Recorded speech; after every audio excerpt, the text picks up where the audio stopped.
மதுரை மாவட்டத்தின் மிக புகழ்பெற்ற இடமான அலங்காநல்லூரில் போராட்டம் நடந்து கொண்டிருக்கின்றது. அந்த நேரடி காட்சிகளை பார்க்கலாம்.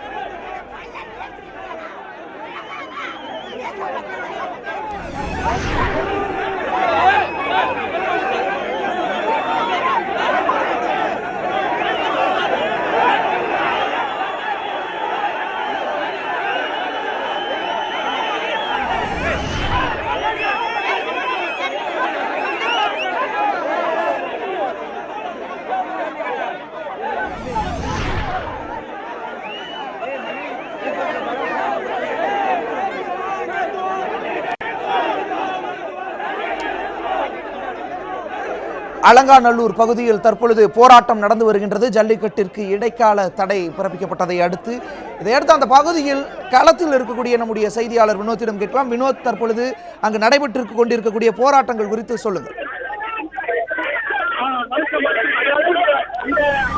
ஜல்லிக்கட்டு நடக்கும் வரைக்கும் நாங்கள் டிவி செய்தி பார்த்துக்கிட்டே இருப்போம். என்ன சொல்றாங்க ஏது சொல்றாங்கன்னு நாங்கள் கேட்டுக்கிட்டே இருப்போம். எங்களுக்கு ஜல்லிக்கட்டை 3 நாளைக்கு முன்னுக்கு எங்களுக்கு ஆர்டர் கொடுத்ததை திடீர்னு ஜல்லிக்கட்டை ரத்து பண்ணிட்டாங்க.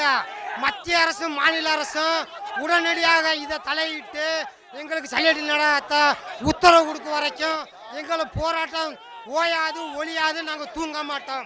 கவர்மெண்ட் சம்பந்தப்பட்ட பொருள், ரேஷன் கார்டு, ஓட்டு ஐடி, பஸ் எதுவுமே எங்களுக்கு தேவையில்லை. வினோத், தற்பொழுது அந்த பகுதியில் காவல்துறையினர் இந்த போராட்டங்களை கட்டுப்படுத்துவதற்கு என்ன மாதிரியான நடவடிக்கைகளில் ஈடுபட்டு இருக்காங்க? அதாவது வீர